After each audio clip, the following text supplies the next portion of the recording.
Hola, mi nombre es Isabel Casar, soy mediadora de la lectura de Fundación La Fuente y hoy día vamos a abordar algunos conceptos básicos sobre mediación lectora, como su definición, los roles y funciones, los contextos donde se desempeñan los mediadores, las barreras por superar, entre otras cosas. Bueno, vamos a partir por definir un poco este concepto. ¿Qué es la mediación lectora? Y para definirlo, vamos a ir a lo principal. Cada vez que hablamos de mediación, significa que hay un conflicto social por superar. En este caso, es el alejamiento de la sociedad del mundo de los libros y la lectura. Estos titulares nos indican que este conflicto es una preocupación en general para la sociedad. Acá hay distintos titulares que abordan el problema a escala. Por ejemplo, UNESCO. Chile es el país de la región donde menos se lee voluntariamente. Estudio de la OCDE revela que solo el 2% de los chilenos entiende bien lo que se lee. Un 41,5% de los chilenos dice no haber leído ningún libro en los últimos 6 meses. Si se fijan, aborda el problema a distintas escalas. Pero, ¿por qué nos interesa tanto que la sociedad se convierta en lectora? Bueno, cada vez que yo le pregunto a distintas personas por qué es importante la literatura, me dicen, bueno, porque aumenta el vocabulario, porque incrementa la imaginación, porque mejora la falta de ortografía. Pero pocas personas van hacia lo más profundamente humano, y es por lo que los lectores realmente leemos. Sabater, que es un filósofo que se dedicó a estudiar la felicidad, dice que hay dos tipos de felicidades. La felicidad basada en el consumo, que es muy frágil, porque cuando ya no tengo dinero, se extingue esta felicidad. Y la felicidad basada en la cultura, que dice que es todo lo que los humanos podemos construir. La propia voz, los relatos, la capacidad de pensar, la capacidad de dialogar, la capacidad de poner en relación. Y es ahí donde esta mirada contemplativa se desarrolla a partir de la literatura. Él dice, pero ante todo la literatura, tanto para el niño como para el adulto, tanto escrita como oral o dibujada o filmada, es cultura, es decir, promoción, reforzamiento y garantía de la vida humana. Da lo mismo que ganemos por ella tal o cual conocimiento, tal o cual destreza. Lo importante es que por medio de las ficciones se asienta y crece el alma. Y sin alma, de nada sirven conocimientos ni destrezas. Miremos sin complacencia ni desesperación a nuestro alrededor. Fernando Sabater. Bueno, esta necesidad del ser humano por vivir y entender la vida desde otros puntos de vista, también habla de ello María Teresa Andrueto. ¿Para qué sirve la ficción? ¿Tiene alguna utilidad, alguna funcionalidad en la formación de una persona, en nuestro caso, de un niño? Es decir, justamente de una persona en formación. Vamos los hombres y mujeres al diccionario para saber acerca de las palabras, y a los libros de ciencia para saber de ciencia, y a los diarios y periódicos para leer las noticias de último momento, y a las carteleras de cine para saber qué películas pasan. Pero, ¿a qué sitio vamos para saber acerca de nosotros mismos? Los lectores vamos a la ficción para intentar comprender, para conocer algo más acerca de nuestras contradicciones, miserias y grandezas, es decir, acerca de lo más profundamente humano. Mediante la literatura, muchas veces podemos entender mejor el sufrimiento, el odio, el dolor, la muerte, que son cosas que implica estar vivo. Y al practicarlas a través de la vida de otros, que es lo que encontramos en los libros, podemos también adelantarnos a nuestro propio sufrimiento y entenderlos de esta manera mejor. Bueno, si tenemos tan claro que es muy bueno leer, ¿por qué no lo hacemos? Silvana Salazar propone que hay 3 factores determinantes en el hábito lector de una persona. El primero es saber leer. En Chile, actualmente el alfabetismo es casi nulo. Por lo tanto, la escuela se ha ocupado de eso y ese factor podemos decir que ya está siendo superado. Otro factor es tener qué y dónde leer. En Chile, la red de bibliotecas públicas ha abarcado el territorio nacional, hay bibliotecas regionales, en cada región contamos con bibliotecas públicas, escolares, digitales, y diríamos que el problema del tener acceso ya no es un problema. Sin embargo, estas bibliotecas muchas veces están vacías. Y eso se debe probablemente al tercer factor, que es el más importante, el querer leer. Yo puedo saber leer, tener qué y dónde leer, pero no leer. Para atacar este factor del querer leer es que estamos los mediadores. ¿Cuál es la solución? No hay una solución, hay múltiples, pero como mediadores queremos construir este puente, generar este vínculo. El mediador de la lectura es el encargado de crear vínculos entre las personas y los libros. Es un formador de lectores que debe estar atento a las necesidades de los demás. Recomienda libros, pero también abre ventanas a nuevas lecturas, nuevos géneros, nuevos formatos. Da la oportunidad de acercarse de muy diversas maneras, ¿verdad?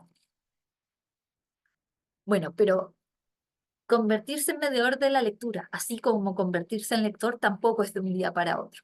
Y para eso les voy a proponer este ejercicio que eh, es hacer una mini biografía lectora. Pensar en cuáles son mis orígenes como lector.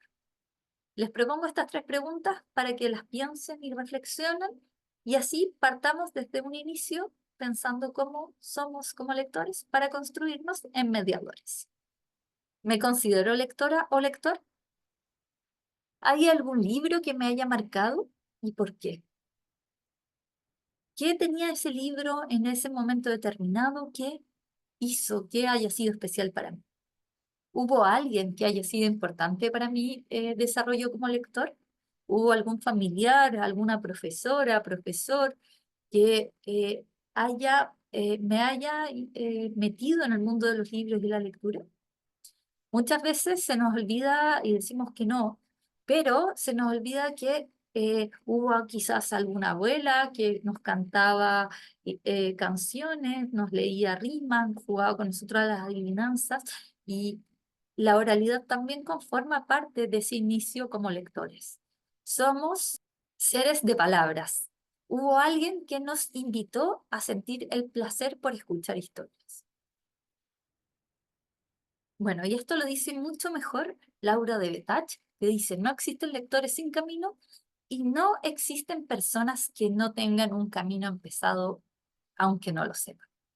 Todos los lectores, aun aquellos que se consideran no lectores o poco lectores, tienen una serie de textos internos que constituyen puntos de partida y de llegada, que permiten ir armando nuevos recorridos. Es importante reconocer la existencia de los textos internos.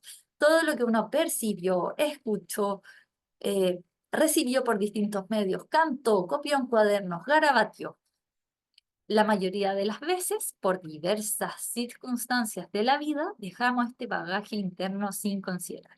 A mí me gusta mucho cuando veo como familias nuevas, cuando se convierten en madres y padres, que rescatan su propio folclore literario.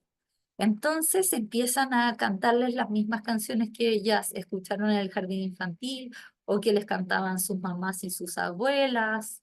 Y cómo esta textoteca interna que la tenían ahí muy guardadita en la memoria, se resucita para rescatarlas en esta nueva función que tienen como madres y de criar a esta guagua. Bueno, volvemos entonces al mediador de la lectura. Ya sabemos que eh, ya tenemos eh, nuestros orígenes como lectores, ya sabemos que hubo un camino recorrido que nos convirtió en lectores y que todas las personas somos posibles lectores. Tenemos este camino empezado. Lo que pasa es que hay que encauzar y somos los mediadores los encargados de encauzar este camino para que se genere este vínculo con la lectura. De esta manera, los mediadores nos convertimos en facilitadores entre el libro y el lector. que movilizamos, generamos ambientes propicios para la lectura y la participación en el mundo del escrito. Esto no se consigue solo. Para conseguir esto necesitamos de ciertos elementos que no pueden faltar. Por ejemplo, la afectividad. Es mucho más fácil conseguir a un lector mediante un trato afectivo que mediante una imposición. Te tienes que leer este libro para fin de mes. Es distinto a una invitación. ¿Quieres leer este cuento conmigo? Descubramos juntos qué hay en él. Por lo mismo, también es importante la empatía. Si yo sé que a mí no me gusta que me obliguen a hacer cosas, también me pongo en el lugar del otro y sé un poco qué estará sintiendo, qué va a sentir con este tal o cual libro. Por lo mismo es importante leer muy bien, tanto a los lectores como a los libros, los contextos. Em, para eso también necesito conocimiento. Conocimiento de mis propias habilidades y debilidades como mediador, conocimiento de la colección y recursos con los que cuento, conocimiento de los gustos e intereses de los lectores. Y por último, la horizontalidad. Entender que la mediación lectora requiere de comprender que yo no estoy en un sitio jerárquico respecto al lector, sino en un mismo nivel, y vamos a ir descubriendo juntos, yo voy a guiarlo de la mano para que vayamos acompañando los procesos de lectura de las personas, con el objetivo de superar barreras culturales, biográficas, económicas y sociales que van generando una distancia con el mundo de la lectura. Voy a detenerme un poco en estas barreras porque si las conocemos las podemos derribar más fácil. La primera barrera era la que ya hablábamos de acceso, saber leer y tener acceso a los libros. Decíamos que esas ya estaban superadas o en vías de ser superadas, por lo que no me voy a detener. Pero sí hay unas mucho más profundas y más difíciles de derribar, que son conceptuales, procedimentales y actitudinales, que hacen que como sociedad tengamos una asociación de la lectura como un acto intimidatorio. La lectura para nosotros muerde, y eso hay que ir cambiándolo de a poco. Por ejemplo, asociamos la lectura con el concepto de algo obligatorio, tedioso o que es reservado para una élite intelectual. Es algo que sí, la lectura hace muy bien, pero es para otros, porque es muy difícil. Y ahí viene la procedimental. Necesitamos saber leer para poder leer. Y no solamente decodificar, sino que necesitamos interpretar. Y es un acto difícil. Necesitamos un grado de instrucción. Y por último, sentir que la lectura, muchas veces los jóvenes, los adolescentes tienen esta actitud de desprecio hacia la lectura y porque sienten que no les produce un atractivo social. ¿Qué van a pensar de mí que soy lector, que soy una persona aburrida, etcétera? Eso, por último, por suerte, se ha ido cambiando en el último tiempo y, y nuestra mejor arma para las dos anteriores es la propia literatura. La literatura contemporánea, sobre todo el libro álbum, derriba este concepto de lo sacro que puede tener, de lo aburrido, mezcla arte, publicidad, cine en un mismo género. Por lo mismo se hace mucho más entretenido y también se va leyendo por capas. Por lo tanto, yo puedo acceder hasta donde accedo y siento, me llevo igual esta actitud de haber comprendido algo. Bueno, para darle a cada lector el libro que puede ser la llave de inicio a la lectura, yo necesito de múltiples y constantes oportunidades. Y para eso es muy importante, como decíamos antes, el conocimiento, la empatía, la observación y por sobre todo la exploración. Vamos a ir probando cosas que no siempre van a ser exitosas, pero de esos errores yo voy a ir aprendiendo. Y es muy importante llevar un diario o bitácora del mediador para poder ver qué cosas funcionan mejor con tal comunidad, porque no todos los lectores son los mismos. Bueno, ¿cuál es el perfil de un mediador? En primer lugar, el lector debe ser lector. Es imposible que yo comparta un entusiasmo que no siento. Además, debe preocuparse de tener una lectura adecuada, de tener interpretación, una buena interpretación de los libros, etc. También debe tener la habilidad para comunicar. Deben tener un espíritu crítico, ver el problema y tener un propósito para cambiarlo, ¿no? Tener empatía y tener creatividad, porque muchas veces si volvemos e insistimos con una misma solución que ya está aprobada, nos va a ir mal. Pero con una pizca de creatividad podemos cambiar ese mismo camino. Bueno, ¿cuáles son los roles y funciones de un mediador? Estos van a cambiar según los contextos, pero en general son los siguientes. Ampliar el abanico de lecturas presentando nuevos textos. Esto es como la comida. Si yo me quedo solo con lo que me presenta el colegio, probablemente voy a tener una noción de la lectura muy empobrecida. Pero si he probado distintos géneros, distintas instancias de lectura, voy a tener un abanico mucho más grande y poder así también definir qué es lo que me gusta con mayor precisión y con mayor convicción. Favorecer el acceso a los libros para que ellos puedan ampliar su universo de lecturas. Ayudar a construir interpretaciones más profundas sobre lo leído a través de la conversación literaria.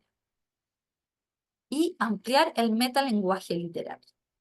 Con esto nos referimos, por ejemplo, cosas muy sencillas como dejar de decirle dibujos a la ilustración o empezar a señalar que en las guardas también se esconden algunas pistas de libros, en la portadilla, que si extendemos un libro vamos a sentir un placer estético, que los libros pueden tener un placer estético encapsulado e ir mostrando con guiños, como linternas, que ellos pueden ir descubriendo todo un metalenguaje que hay dentro del mundo literario. Esto mismo que hay editores, que ciertos autores tienen un estilo que pueden ir encontrando en sus distintos libros. Entonces ellos empiezan a armarse un mapa de formas de leer, que cada lector lo va configurando. Bueno, en cuanto a los contextos de mediación, ya adelantábamos que cada contexto de mediación tiene sus propios roles y funciones. Por ejemplo, en la escuela, los principales caballitos de batalla del mediador de la lectura va a ser la animación lectora, la conversación literaria, donde va a profundizar la interpretación, el préstamo de libros, donde va a acercar el acceso a los libros y principalmente un trato afectivo. Yo siempre vuelvo a donde me siento a gusto. En cuanto a las familias, eh, nuestro principal método tiene que ver con compartir lecturas, tanto mediante la animación lectora, como cómo conversar de los libros que estamos leyendo cada uno por su cuenta o sobre el mismo libro que leímos en conjunto. También frecuentar bibliotecas, librerías, ferias del libro, mostrar que la lectura sí ocupa un espacio en la sociedad que sale de la escuela y la familia. En cuanto a las bibliotecas, el mediador de la lectura debe preocuparse de la colección, de que la colección cumpla con los intereses y gustos de los usuarios, que esté actualizada, generar espacios de participación, por ejemplo, clubes de lectura, animación lectora. Es muy importante de que sientan de que pasan cosas en esa biblioteca, de generar ese vínculo. Y en cuanto a las comunidades, voy a poner como ejemplo una comunidad en un espacio de salud, es importante preocuparse del acceso. Por ejemplo, si hay niños enfermos que no pueden llegar al espacio lector, acercar los libros a ellos para que lo puedan revisar, puedan ellos mismos elegir, sentir esa libertad. También preocuparse de que haya una dinamización, porque esta rutina se puede quedar corta en algún minuto. Entonces deberíamos, por ejemplo, que hagan reseñas, hacer concursos literarios, preocuparnos de hacer cuentacuentos o llevarles Kamichibai, generar distintas dinamizaciones para que vaya cambiando la forma. Y por último, sentir que ellos pertenecen a esta comunidad lectora, darle voz, preguntarles siempre qué quieren, qué les gustaría, qué libros son los que más les gustan, etc. Para terminar, quiero leer esta cita de Graciela Montes, que es una escritora argentina, que dice lo siguiente: ¿quién dijo que leer es fácil? ¿Quién dijo que leer es contentura siempre y no riesgo y esfuerzo? Precisamente porque no es fácil, es que convertirse en lector resulta una conquista. Precisamente porque no es fácil, es que no es posible convertirse en lector sin la codicia del texto. ¿Hizo falta alguna vez convencer a la gente de que la descansada contentura es una gran ventaja? En cambio, nos desvelamos por provocar la codicia del texto. Sabemos que solo ella justifica el esfuerzo, que leer vale la pena para develar el secreto. Y sin embargo, antes de empezar a leer, el secreto está bien encerrado. ¿Cómo saber si es codiciable? Es codiciable, precisamente porque lo único que promete es la lectura, el juego, es decir, promete dejarse construir si dejamos que nos construya. Promete decirnos algo. Y con esta conquista, porque cada vez que uno media, siente, avanza un paso, es una conquista también, queríamos cerrar esta cápsula sin que nos olvidemos de algo. Nosotros como mediadores somos mediadores siempre y por lo mismo debemos construir con el ejemplo. Nunca nos olvidemos que somos lectores y que cada vez que disfrutamos leyendo también vamos dejando una huella en el otro. Espero que les haya gustado, que les haya servido y mucha suerte en su camino como mediadores. Nos vemos.